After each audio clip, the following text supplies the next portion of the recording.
You are listening to the Bastards of Boston Baseball. Tonight, we have part 4 of our MLB Trade Rumors free agents. So, this is going to be free agents ranked 11th through 20th. We'll actually work our way backwards, 20 to 11.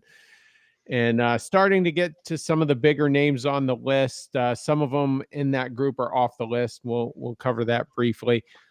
I am Terry Cushman, joined tonight by Jeremy Schilling. Jeremy, how are you? I'm good, bud. How are you? Pretty good. Getting ready for the holidays. Short work week for me, as I'm sure it is for you and just about everyone. No tournaments for a couple weeks, so just kind of chilling. So let's actually, before we do get into the list, we had a major development in the last couple of hours. Not really Red Sox related, but perhaps maybe you can kind of get a sense on how a Jaron Duran trade might look like. And so the Texas Rangers sent Marcus Simeon, second baseman, power hitting infielder, has kind of regressed, as of late, but he will go to the New York Mets in exchange for Brandon Nimmo, who's a pretty solid outfielder, hits, I don't know, about 260 or so, decent pop, 25 to 30 home runs a year, decent on base. So it's a 1-for-1 swap there. What were your thoughts on it? I was surprised to see how old Semyon was. He's 35. Um, at the end, you know, I, to me, it's a big nothing. To me, it's a big nothing. I mean, they're decent players. Nemo's 32, so he's still got a little bit left. Player for a player swap's kind of odd. I assume each team's plugging a specific need, and they have a young player coming up to take a spot. But to me, neither player, whether by trade or any other way, was on my radar. I wouldn't want really either player, or they don't fit on our roster. So that was my initial thought to the trade. Maybe too, why now and why these two players. But other than that, it doesn't move the needle for me specifically. I think it in part comes down to just simply addressing needs. You know, the Red Sox, for instance, we have an outfield surplus, but, an infield deficiency. Perhaps that's kind of what it was. It allows the Mets to get a little bit more right handed, as John Heyman pointed out. And, Marcus Simeon's a pretty solid infield defender, probably one of the better, all around second baseman. Usually you're getting decent pop, bad defense, or bad defense, not much offense. So hopefully he's not gonna, continue to regress a ton. Simeon has 3 years remaining. So at his age 35, 36, 37 seasons. Nimmo has 5 years remaining, which also will take him through his age 37 season. So both contracts end around the same age for both players. And the Rangers are taking on a little bit more money though, because Simeon was owed 72 million, Nimmo owed just around 100. So they're taking on an extra 30 or so, but apparently the Mets are going to cover 5 million of I did see that. Simeon's deal. Yeah, so that's just kind of weird. When they're throwing in the 5 million that the Mets need to cover, they hammered everything down to the final detail. Like this wasn't a conversation that started this morning. They were probably No. working on this for a couple of days. So as for the Red Sox aspect of it, so Rob Bradford tweeted out that the Rangers never called the Red Sox, because we've got outfielders. We've made that known, and we're willing to trade at least one of them, Duran or Abreu, and we need an infielder. So the Red Sox theoretically would have been a good dance partner. The Rangers could have offloaded $72 million of Simeon's deal and then taken on a very minimal contract in Duran or Abreu's, but no phone calls ever took place. I find Would that you have interesting. wanted that? Um, well, I'll answer my question. No. No, I don't want no. Meyer's gonna be up with the big league club. Um, I think you need to have a more impact bat at either first and or third. And Semion's been a very good player. Don't, I'm not gonna bag on the guy, but we should not be, you already have an aging Trevor Story at short. We need to get impact uh, players that the expectation should be 2 to 3 or more years. so I guess to simplify it, I still want a Pete Alonso guy. So Simeon, I'm kind of looking him as the secondary bat. So then Now, Meyer would play third in this scenario. most likely, and then hopefully you still get Alonso. But having said that, I'm even as the secondary bat, I'm not like in love with it because Yeah. you look at Simeon. If you go back to 2023, not that long ago, he had, I think, probably his best season ever. Well, he's actually been third 3 times in the MVP voting, but that was one of those seasons. A 7.7 WAR in 2023. Played all 162 games. Hit 276 with a 348 on base, 29 home runs, 100 RBIs. It dipped a little bit. The very next year, 2024, he had only 23 home runs, 74 RBIs, played 3 less games. So that's a noticeable dip. And then this year, it fell even further. He only hit 230 with a 305 on base. So I don't know what the deal is. I didn't do a deep dive on it, but perhaps a big part of it was the Texas Rangers just saw it as a timing thing. You know what? He might have value. Let's just do it, and that makes sense. So you're going to offload him, and the price for it was to take on a $100 million contract in Brandon Nimmo.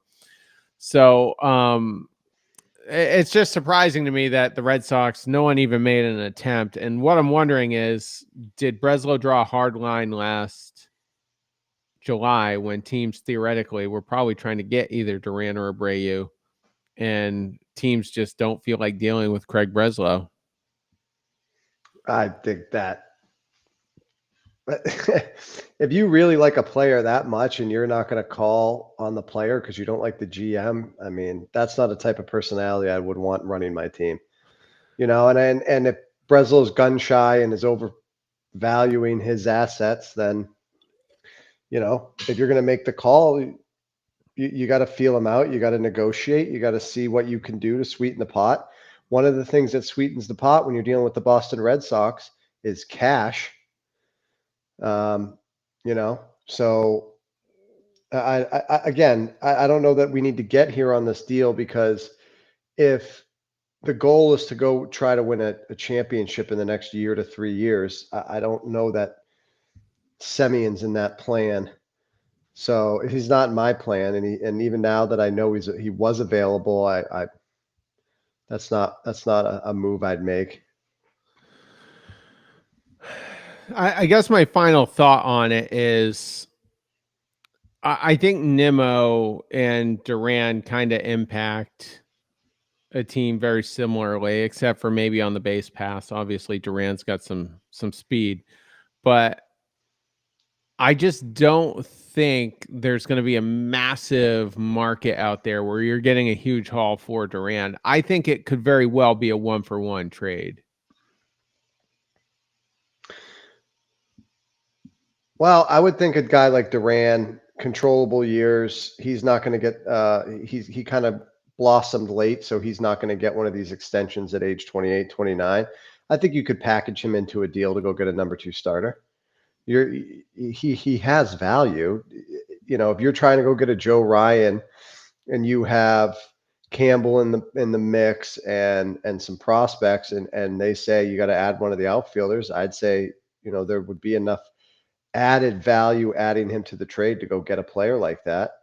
So I mean, it's certainly possible a 1-for-1 where we fill a need with a surplus makes sense, but I don't think he's you know, has the lack of value where you can't add him to a significant trade and sweeten the pot. I guess at least for the moment, I'm of the mindset that our top pitching acquisition this winter will actually come via free agency. I think that's the route they're going to go. I don't think they want to give up another Garrett Crochet type haul. Even though it could feature, a major league player like Duran or Abreu. Um, so I just feel like if he's being traded for a position player, it would probably be a 1-for-1 deal. You might be right. Yeah, we'll see. But as we get to the list here, I just want to share one last thing. I literally just coming into the weekend, I was just thinking it's been quiet, not just for us, but it's been quiet for Major League Baseball. Like not a lot has happened. You go back to part one of this series that we did, so many of those relievers could be off the board right now. And I think they had been in previous seasons. And some of the mid-level starting pitchers, I think, could be off the board, and they're not either. I mean, Eduardo Rodriguez and a couple others went off the board quick during their respective free agent years. So hopefully today, with this move between the Mets and the Rangers, it'll start to spark some action. Yeah, I mean, I think the biggest thing that there's two factors. One is that the market hasn't been set from a bullpen perspective, a starting pitching perspective, nor a everyday player perspective. So I think until the market's set and people know they're going to slot in below, um, we're not going to see much. I don't think a trade should necessarily trigger free agency. And I think the CBA issue coming at the end of this season's looming large over negotiations.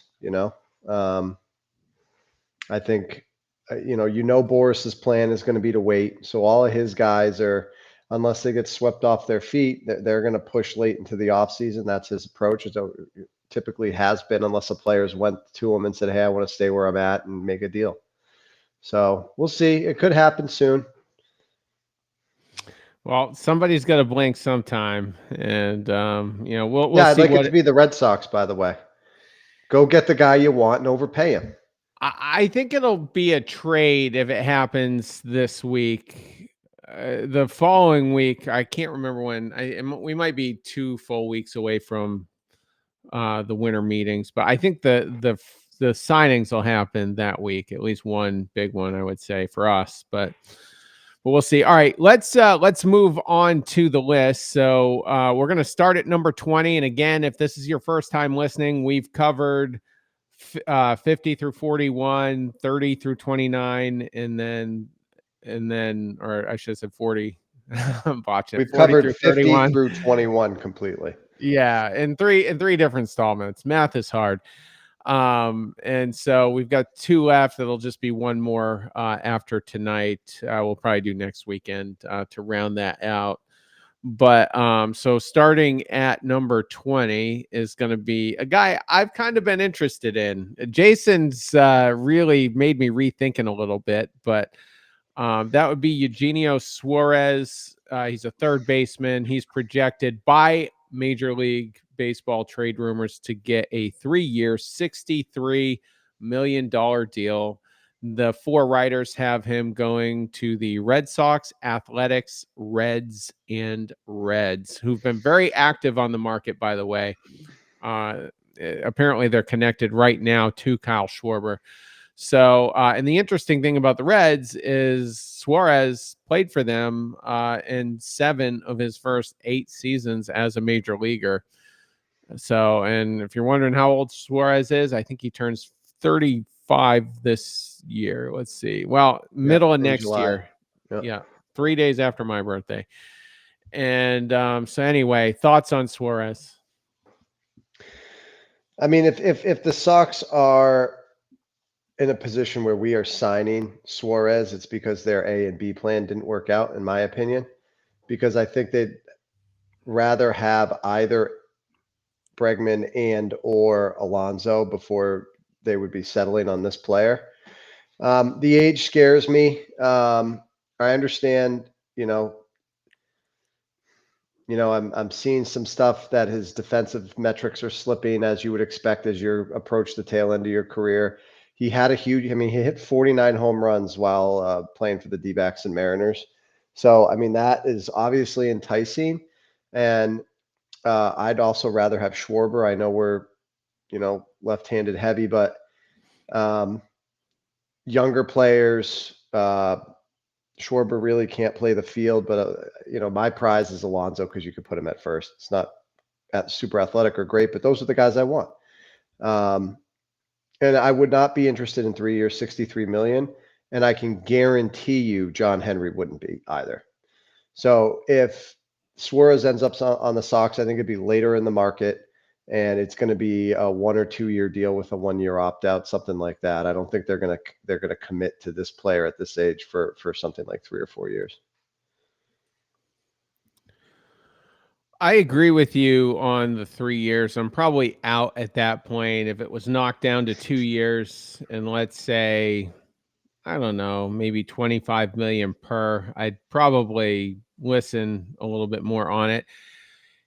The red flags with him right now are the strikeouts. He had 196 last year. I mean, when you're approaching 200, you're by definition a strikeout machine.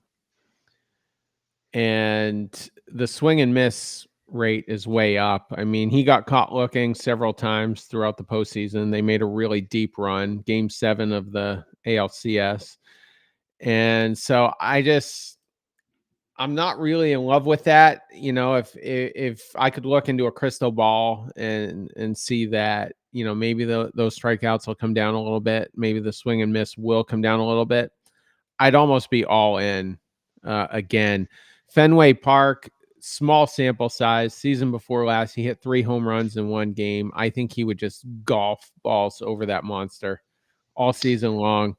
So that's what's tantalizing there. And before I kick it back to you, I don't like him at third base. I would finally move on from Yoshida. And if we did get an Alonso type guy, then Suarez is simply my DH.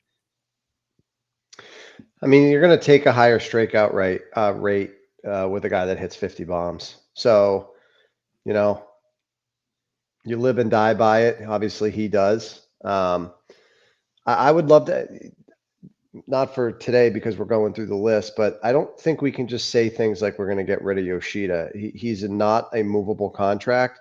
And to date, the Red Sox have offered zero information that they're willing to pay a large majority of the contract to move him. And that's assuming there's a team that would pay him anything to play on their big league club.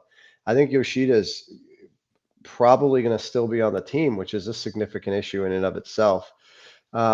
I also think I saw something, Terry, that he would be willing to, Suarez would be willing to play some first base.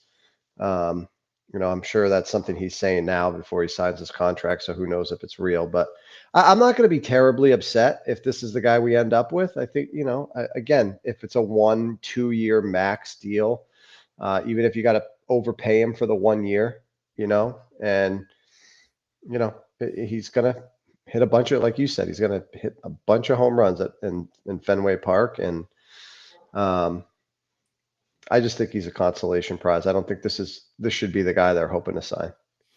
Well, he would be the secondary bat. Again, number 1 on my list is Alonso or, an epic unforeseen Fernando Tatis type trade. Those would be up there. So he would definitely be the secondary bat that I want. If I'm reading the Savant chart right, he whiffs more than 96% of the league. So not good. Yeah. And getting back to Yoshida, I would expect him to just simply be straight up DFA'd if anything like that were to happen. Or the Red Sox are just going to eat it all and move him that way. But I hope you're right. I just don't think you are. Either way, we're taking a massive L on Yoshida, but it would improve the roster 100%. by not having him. So, yeah. All right. Which is an interesting segue into number 19. Number 19, Kazuma Okamoto. He is a third baseman / first baseman. He's projected to get 4 years, $64 million. And he's played in the Nippon Professional Baseball League for the Yomiuri Giants, for what that's worth. The 4 writers have him going to the Padres, Diamondbacks, Padres, and Cubs. And I'll just kick it off here. I'll hijack this one. No, I've never heard of him. I'm not paying a player I've never heard of $64 million. I wouldn't even pay him half that.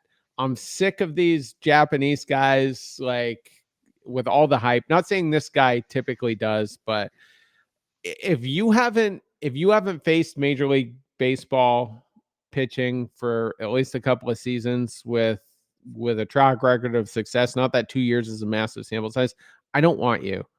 It's a lottery ticket, and I'm not willing to take the L on it. And let another team do it, but it's just been super painful, and I'm not interested. Yeah, after Yoshida, we were told a whole bunch of stuff about his strikeout rate, hard hit rate, barrel rate. He's not a good big league player, not at the money they paid him. Whoever scouted Yoshida, I don't trust if he's still in the system, and he's the one that scouted this player. I don't trust him again. I've never seen the guy play, and so for all those reasons,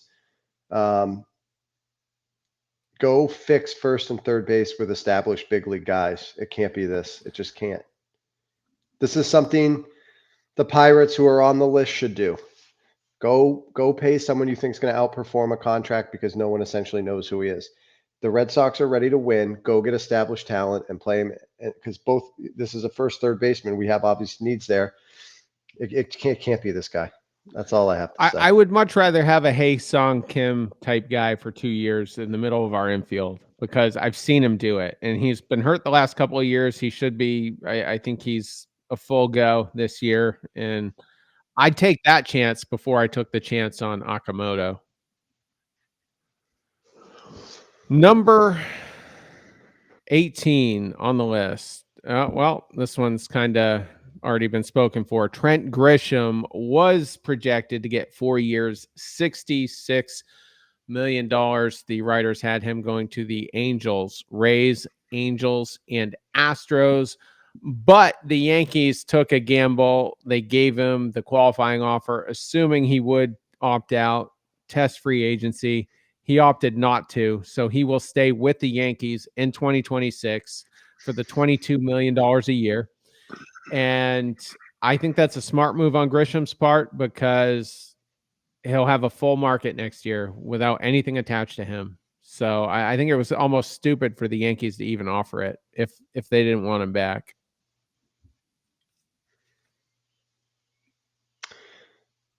Yeah, I mean, I don't have much to offer there. He's obviously not available. He doesn't fit one of our current needs. So, And he's a lefty, so yeah, definitely not a fit. Next one also took the qualifying offer. That was Brandon Woodruff, 3 years, $66 million. The writers had him going to the Mets, and Cubs. And his ex-GM is with the Mets, so perhaps that's some of the motivator there. And he was out with an injury. I keep forgetting to check torn rotator cuff. He came back from that halfway into the season, pitched very well, had a strikeout per 9 of I think it was 11.9. So that all looked pretty good. But then he hurt himself going into the playoffs. So perhaps that's why, I don't know, perhaps that's why he was motivated to take the 1 year deal. It's 22 million, right? Yeah, maybe a prove it year, drive his value, and go back out into the market next year. Another guy that I think if you're going to improve the rotation, it has to be with an established guy, like a Joe Ryan, who I want very badly. So surplus of starting pitching, I don't. He wouldn't have moved the needle for me either way. Yeah, if you were going for 2 starters, he could be the secondary guy, but I don't think there's really a need for that. Interestingly, he's gonna be either in his age 34 or age 35 season. He's not a spring chicken, and then you could lose next year. So, one less year. I don't know. I think the older players are gonna be more impacted by the lockout, assuming it's for a full season, than the younger players, because younger players, I think, bounce back quicker. And, when you go from nothing to a full load, I just don't think that's good for an aging veteran. Number 16 on the list, one of the higher profile closers, just pitched for the Yankees this year. I think he was traded to them the year before last. I did not double check that, but he came from the Brewers. That's Devin Williams. He's projected 4 years, $68 million. The 4 writers have him going to the Giants, Blue Jays, Dodgers, and Mets. So no real consensus there from the trade rumors writers. And he's just a little too choky for me. That's what I don't like about him. Yeah, I mean, obviously he pitched for the Yankees last year, so we got to see him pitch quite a bit. Lost his closer role. I'm sorry. Obviously, Aroldis is back. I think the bullpen, there's some depth there. I think you might see one of last year's starters moved out there, if not to start the season, as there's injuries occurring. There's just so much depth right now with the Red Sox. I don't think this type of money is warranted for this player, given our other substantial needs and the limitation that ownership puts on spending. So a player like this would almost certainly result in a second or third option as far as filling first and third base. So I just don't have an interest in this player. Like you said, I think that was pretty good term there. He's a little too choky for me as well. Yeah, he had 18 saves on the year, but finished with a 4.79 ERA. Whip didn't look too bad, 1.12. Had 90 strikeouts across 62 innings. So that turns out to be, wow, a 13.1 strikeout per 9. So no doubt another team's going to look at him and think they can fix him. So, let it be someone else, not us. It could easily be a Jordan Hicks situation all over again. But anyway, all right. So number 15 on the list actually looks pretty interesting. That is Zach Gallen. He's essentially been the ace of the Arizona Diamondbacks. He's projected to get 4 years, $80 million. He's projected by the 4 writers to go. One has him going back to the Diamondbacks, Angels, Giants, Giants. So all West Coast teams, 3 of them, or 2 of them technically, in the NL West. I haven't heard his name getting kicked around quite a bit. You'd think Red Sox Twitter may be interested, but what are your thoughts, Jeremy? I think this contract feels a little low. But if you could, he's 30. You might want to manage his innings because he's thrown a ton of innings. But at 4 years, 80 million, I don't think the Sox would go to 4 years, even at that money. But if you were to get him in the 3 to 4 years at 20 million per for what he could be, I think I'd be okay. I think I'd be not super, like not Joe Ryan excited, but I think he'd be a guy that you could put in that 2 spot and kind of bump Bayo down, and then fill out the back of your rotation with Early and some of the guys that are getting healthy. But yeah, I mean, I'm not, going to, call my father in excitement over this one, but I think he's an option to the Red Sox. Again, not option 1, but I think he could be a viable 2. Well, he did get tuned up. I didn't realize how bad he was in 2025. I mean, a 4.83 ERA, a high workload, like you said, 192 innings. In 2023, he actually pitched 210 innings. So we'll see. The strikeout per nine has dropped, a little bit. It was for a few years, it was right around 9.5. Last year, just 8.2. So not really getting the strikeouts. Looking at his Savant chart, he's really not. He's very mid, by most metrics. His fastball velocity only ranks 35th in the 35th percentile. He gets hit a little bit hard. I know Chase Field is a home run friendly park, but really just not anything super elite about him at 30 years old. So you would think he'd still have a ton of really good years left. I mean, Garrett Cole, for instance, signed his deal at age 30, 31, and was a Cy Young contender for 4 or 5 straight years before finally having Tommy John. So I don't know. I guess having looked at it, he's not too high on my list. Yeah, here's a guy that I think would come into Boston if he were to pitch here, and I think Bailey would say something like, "He's throwing too many innings. We're going to get a better quality out of him if we cut his innings down to like 160." Even in 25 with a 4.83 ERA, he still threw 192 innings. So I just think in this pitching program, if they get the savings on the contract, they could talk themselves into saying, we're going to lower his innings. We're going to get better quality out of him. That's just the way they think. And to complicate things a little bit, he was offered the qualifying offers. So perhaps, I can't see Breslow,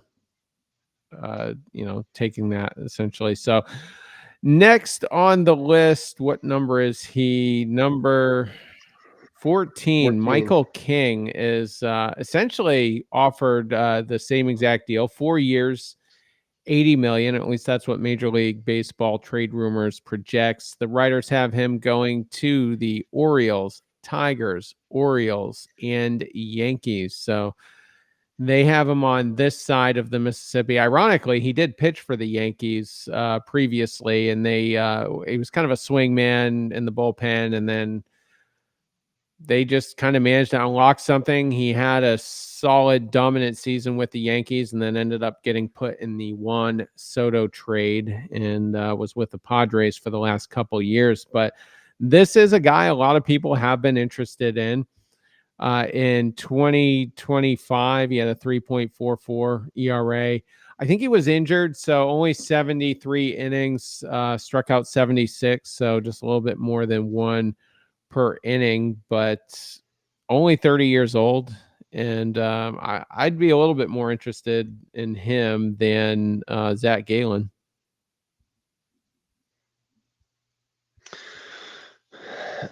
I mean, I hate talking about guys coming off injuries.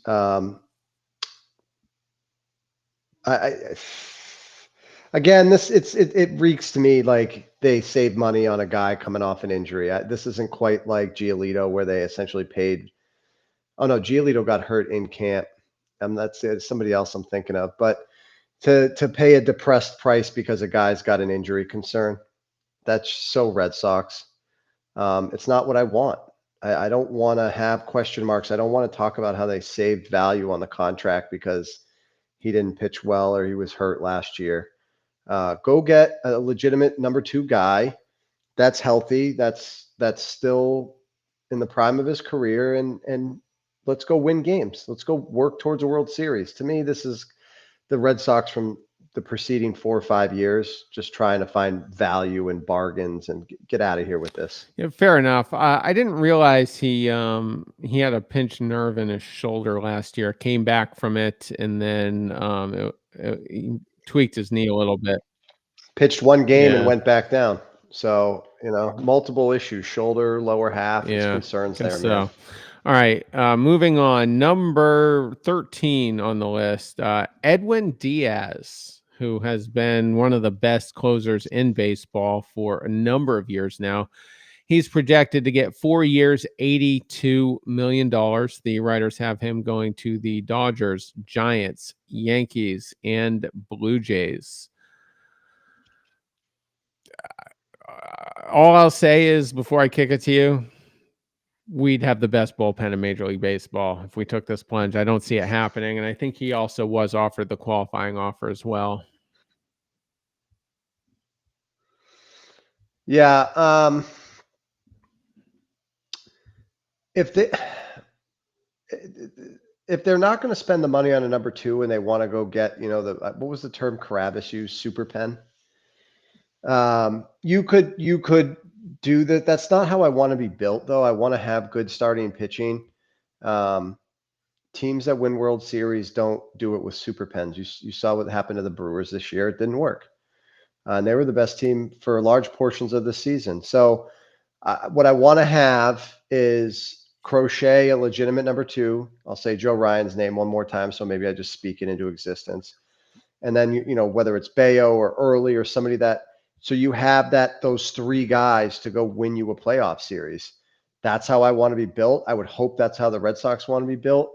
And with the fact that they still have to do that and fill first base and third base, I think the 20 million that they're projecting for a guy like Edwin Diaz is it's not going to fit the budget that Henry's going to want to stay within.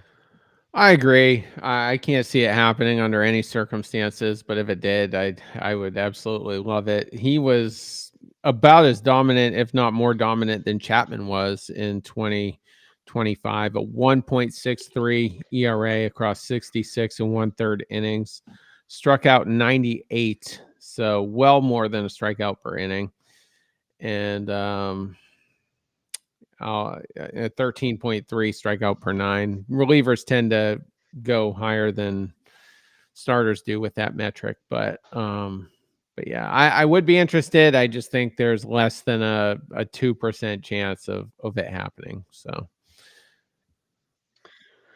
Yeah, I mean, my takes are based largely in what I know Henry is and what he's not. And so if Henry had some about face and said, I'm going to spend 285, $315 million, then some of the money should be allocated towards a guy like this. But he has given you no indication that he's going to take and blow up what's been the budget for the last 5 years. He's not doing that. So we got to stay within what we know is going to happen, and we got to fill very clear needs. And right now, the bullpen's not one of them. well, I think we do need to add someone. I just don't think it will be a huge splash like that. But you lost, like for instance, you've lost Matz, you've lost Wilson, were both very good. Wilson pitched the full season, so hopefully they do make a move. I just don't see the bar being set that high. And then finally, we got two more on the list, but this guy has come off of it. Josh Naylor was projected to get 5 years, $90 million. He ended up signing with the Mariners for $92.5 million. So I would say that's pretty much right on the money. 3 of the 4 trade rumors writers did have him going to the Mariners, where he ultimately chose to stay. The 4th writer had him going to the Reds. I wouldn't have been super interested, even though he does play the position we're trying to fill. He's a lefty, not the best fit. I mean, I wouldn't have hated it, but I just think there are better options out there.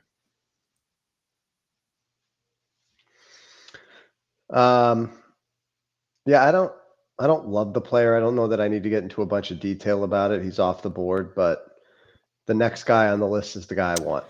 Which is Pete Alonso, number 11. He is projected to sign a 4 years, $110 million deal. So that comes out to be, terrible at math, what, 27.5 million a year, if I'm correct. And the 4 writers have him going to the Reds, Mets, Red Sox, and Red Sox. He's number 1. He's number 1 at the top of my list. Number 1 over everyone, over any starting pitcher. He's number 1 over Tarek Skubal on my list, even though that would be a trade. I think, as I said with Chris in the last episode, right now, if anything's going to sink us, it's our lineup. We do need to address pitching, but our lineup is where we are most vulnerable. Yeah, I mean, we need power. We need power. We need a guy or two that's going to hit the ball out of the ballpark, create stress on the opposing pitching staff. And this is the guy. He's been pretty consistent. He fits the mold with the monster. He's going to hit the ball out of the ballpark 40 times. I haven't heard anything negative about him. Personality wise, that would say like he's a cancer in the clubhouse or anything other than a pro. So if it's going to take 4 years, $110 million to do it, go do it. Just go put it out there and do it. The curious thing is we were here last year, and the only difference I'll say is that I think the Sox truly believe that Casas was the guy. And then he goes and he has another significant injury. And I think he's farther and farther away from giving you any indication that he is going to be the guy. So I think there's a legitimate open spot at first base where they were delusional a year ago. And so I think the market would tick up for Alonso having a major player interested in the Red Sox. My only concern, to beat a dead horse, is they don't want to overpay. So they're going to wait and see what the best deal is on the table, and maybe they'll pay a little bit more. But that's how they're going to approach this thing, which is why it's not already done. I don't think he's going to have too big of a market. I think there'll be 3 or 4 teams in on him. I think that projection is about right on the money. He signed a wonky 2-year deal last winter with the Mets with an opt-out after the first year, and I think he did get paid $27 million last year. And I think I think you're right. I don't think they've given up on Casas yet. But a big reason we didn't end up with him was because apparently he was dead set on going back to the Mets. I mean, they brought in Soto. I mean, that was looking like the sexy team. If the Dodgers didn't want you, but the Mets did, that was the place to be, I think, coming into last season. And it's ironic, right after game 162, they were still in the clubhouse when the news broke that Alonso was going to opt out of his Mets deal. And I just wonder if part of that, maybe Juan Soto, I mean, we're hearing whispers that maybe he's not the best clubhouse guy. Maybe he's not the Alex Bregman type guy to the younger kids. And he's just too big time to be a player that fills that role. I'm not saying that had anything to do with it, but I'm just wondering if the Mets clubhouse isn't exactly Disneyland, and Alonso finally thinks it's time for a change of scenery. I think that's absolutely possible. I think the Sox have a good clubhouse. I think they have a good manager to run the clubhouse. I think everyone kind of saw how Bregman was, and I wouldn't be surprised if Alonso saw how Bregman assimilated and say, "That's what I want. I'm in this dumpster fire franchise that spends on just a collection of talent with no real plan, and it blows up in their face every single year." Then you add a guy like Soto who seems disinterested at times. You've heard some of the things you've said and alluded to, Terry. And maybe he's a guy that wants to win. And that's something I think he could envision from the Red Sox. Now, if I'm Alonso and I want to win, I'd want to know what the plan is to fill third base and get a number 2 starting pitcher. So, but here's the thing that I don't think that's going to happen that I want to happen. If Breslow and crew agree with you and I, and they target him as plan A for first base, go get him, please. If I hear that we didn't get him because it didn't materialize or there was one team willing to overspend, it's going to just drive me up a wall. If this is the guy you want, go get him. When we signed Bregman, I said there's no such thing as a bad 3-year deal. And I still believe that. I don't know how the last 2 years would have turned out with him, but I don't really feel much differently on a 4-year deal for a guy like Alonso, who's only 31. I think that would be fine. I think he would possibly outperform that contract, even possibly. And what would make me lose my mind is if, let's say, the Red Sox offered 110, but the team that got him offered 120. I would just lose my effing That's mind. exactly what I'm talking about. Yeah, I know. So I think Breslow, hopefully he's learned from his mistakes. I mean, he did make some ballsy moves last winter. Most of them paid off. The Bueller one was probably the one that didn't. But I think we're going to see a little bit more of that this winter, and we'll see how it shakes out. But The other thing you could do is you could overpay him for the first 2 years. yeah, You could overpay him 2 years, $60 million with an opt out, whatever, and at age 34 he can go try to get one more 2 or 3 year deal. If the player wants to gamble on himself, that feels like the way the Red Sox are going to try to play it. That's the way they operate. I don't see him going to 4 years on Alonso. I wish they would. And guess what? I'd be perfectly fine if he hits 40 home runs and regresses in his age 35 season, 36 season. The first 3 years are going to be worth having to pay him as he regresses. It's fine. That's how these contracts work. You want to go get a guy that can hit with this much power. Sometimes you got to give the length of the deal where you assume he's going to regress. I don't think they'll have too many issues at 4 years, but and I'm just not, for some reason I'm just not worried about him. There's no red flags here. There's a ton of red flags with Alex Bregman, which I went into in length in my last show. If you're going to try to give him a 5-year deal, but They won't. I think I think Alonso is the JD Martinez guy from 2018.